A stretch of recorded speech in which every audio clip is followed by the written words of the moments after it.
Did you know that prosecutors are forcing YNW Bortlen to testify against YNW Melly in the upcoming retrial? They've even filed paperwork to have Bortlen and Melly tried together, all for one specific reason. Issue here, and you can try them together. It is to the benefit of the state to try them together, just more efficient. You don't have to do things again and again. Do it all at once, and also get a better chance of having them incriminate each other during the trial. It benefits the defense to sever it. That way they can point the finger at each other and get away with it. So this is what's going on. But I don't think it should be automatically severed because the state is seeking a penalty for Melly, because it's only the penalty phase of the trial that would be different, not the guilt phase. The guilt phase is the same. They're both capital crimes. We're seeking the penalty on one, not the other. But that goes into the second part of the trial, the penalty phase, only if Melly is found guilty. It's obvious that if Bortlen knows he wasn't fully responsible for the crime against Sack Chaser and Juvie, he won't just sit there and accept a life sentence. That makes it likely he'll point the finger at Melly. This also makes sense considering Melly's lawyers already tried to shift the blame onto Bortlen during the first trial. Were his lives. Cortland Henry shows up at Memorial Hospital, Miramar. You don't see him sitting there, or where you will see him sitting is in the driver's seat of a car, two bodies, car riddled with bullets. And when he shows up with a change of clothing, change of shirt, powder residue on his hands, evidencing that he had discharged a firearm. And he lies. He lies about where the incident occurred. He lies about how it occurred. And he lies about not having the phone. I think it was Miss Bradley herself who said, everybody has a phone in the pocket, not Cortland Henry. He exposed that it was always Bortlen who lied to the feds. Bortlen was the one with gunpowder residue on his hands and the one caught with Juvie and Sack Chaser when they passed. A forensic scientist even testified in the first trial that Bortlen had residue consistent with someone who fired a gun. So the right hand of Cortland Henry contained two component particles, and the left hand contained one particle characteristic of tar residue and one two-component particle. Okay. And can you explain to us what that means? Basically, overall, there was tar residue present on it. Bortlen wasn't happy about this, but fortunately for Melly, his trial ended in a mistrial. On the same day, Bortlen reportedly tweeted a cryptic message, "Mind games don't work on people like me," followed by a handshake emoji, possibly hinting at a deal with the state. But this is just the beginning of Melly's recent troubles. Reports have surfaced that his mother launched a fan account while he stands trial. She even appeared in an interview to discuss why she did it and how much she has made. Why did you decide to break the internet the other day? You're saying that you're YNW Melly's mom and you're about to hit fans. Why not? You make money while you sleep, and I turned 40 this year. Why not do something crazy? Did you start it yet, though? What? My only? Yeah. How much you made the first day? I just need to know the first day. The first day was pretty epic. It was pretty epic. Give me a ballpark figure. Like 40-ish, 50. One day? Day one. This quickly went viral, sparking a huge reaction online. Even DJ Academics weighed in on it. So YNW Melly's mom has announced that she's going to be starting her own. And I got to be honest with y'all, man. This is perplexed. The reason why it's perplexing is because I can't understand why she's doing this. Your son is fighting for his life. How much, there's certain mothers in hip hop, and you probably can name a few, I won't name all of them, that I feel like their son became stars, but they also wanted to be stars as well. Blueface's mom is one of them.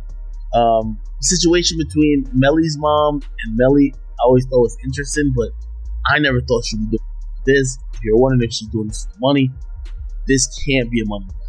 Like, no way, no how. While Academics insists it's not about money, social media disagrees.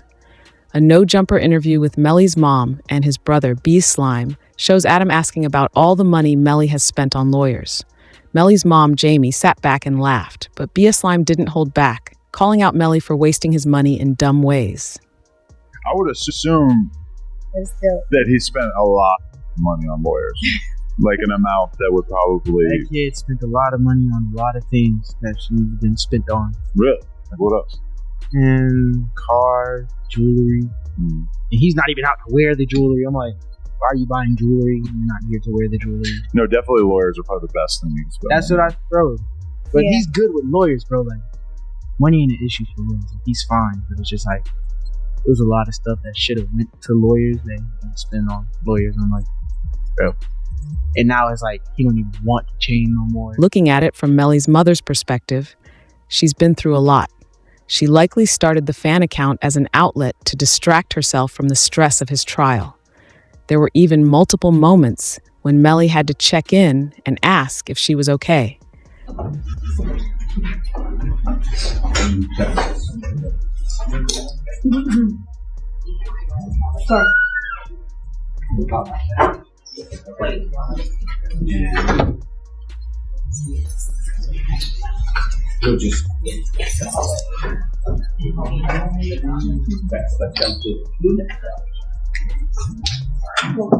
Melly's financial struggles are only expected to worsen with his ex-girlfriend, Mariah Hamilton, returning to the U.S.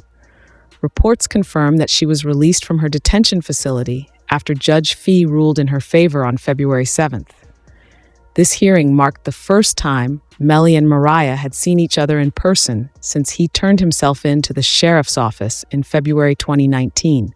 Melly was seen sitting in the courtroom, but when he spotted Mariah for the first time in 6 years, he couldn't hide his emotions, grinning widely while trying to avoid too much eye contact. Even courtroom reporters noted that he teared up. After her release, Mariah shared a heartfelt post, and to my village, thank you. To my village, I love you all so much. God's plan, not mine. She was unhappy that the courtroom proceedings had been broadcasted on local news. Mariah Hamilton is spending her first day at the Broward County Jail. She has no arrest record until now. U.S. Border Patrol agents arrested her at Miami International Airport Monday after she arrived on an international flight. Court records show Hamilton was ordered to testify in Demon's first trial in 2023. Now that Mariah has experienced jail firsthand, she's determined never to go back. The feds are well aware that she has crucial information about what happened the night Sack Chaser and Juvie were killed. As part of her deal for release, she agreed to testify against Melly in the upcoming trial. Investigators have already dug into her iCloud account, uncovering suspicious activity involving Melly, specifically efforts to prevent her from testifying in the original trial. This led to Melly being hit with witness tampering charges. These charges are so serious that even if he's found innocent in the Sack Chaser and Juvie case, he could still face life in prison for tampering with a witness.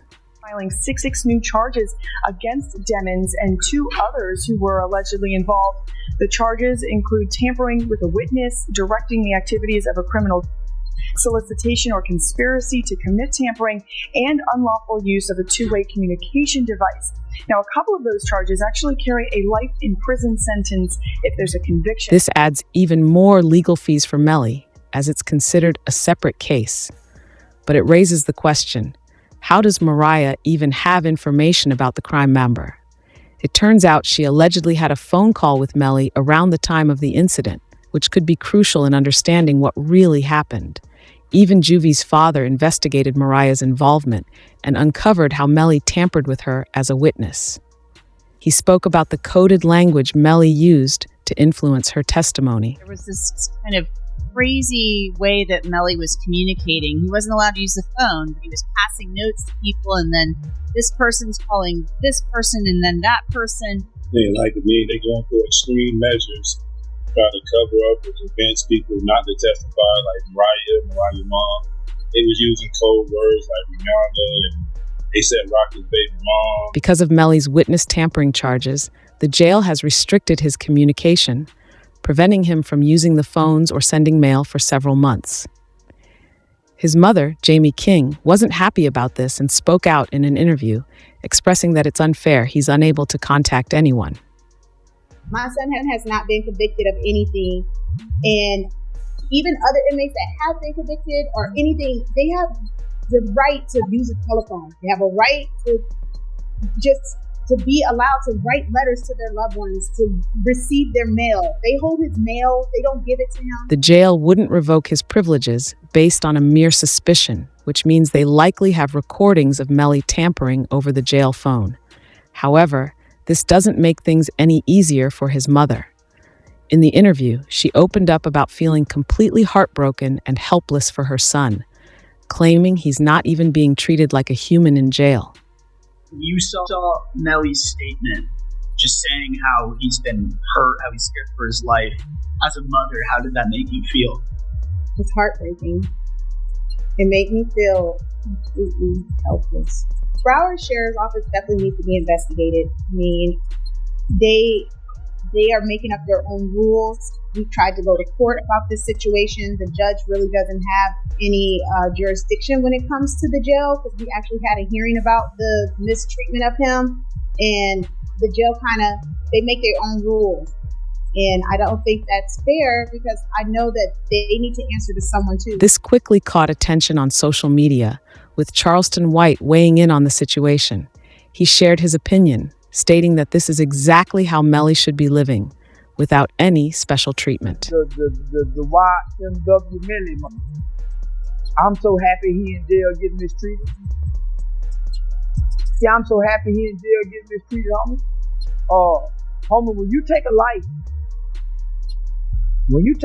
homie, you ain't got a right to complain about a motherfucking thing about being mistreated. When you done chose to play, think somebody. It even caught Boosie's attention, who spoke about the immense stress Melly's mother must be going through. Then I met his mama while he was in. Okay. I met his mom while he was in, and she real, bro. You know, she real. You stressed out. I heard she had a. Yeah, she real, and I reached my hand out to him, cause I'm real. Yeah, I reached out to him, bro. I met his mom, and she a good woman, bro. And when I see them mamas like that, it remind me of what my mom was going through. Melly's lawyers continued to argue his innocence in court, telling the new judge, Fiend, that no firearm was ever recovered during the original trial. So the first thing is I didn't have a firearm, so I can't know which firearm I'm going to use in order to replicate any of my tests. So I can't make tests for this determination because I don't know what was used. Okay. They also presented GPS evidence from the time of the crime, claiming it proves Melly was running down the street based on the timestamps of messages he sent to his girlfriend. The part he's saying that someone just shut the car up and was trying to shoot him. So I asked him if he was okay, where he was, and he's like, there's a car coming behind him, and I'm hiding. He was like, there's some, there's some, I think they're still out here or something. So I'm like, are you okay? He's like, I'm okay. I said, well, where are Sam and Judy? And he said, I don't know if they're in the car. I think they're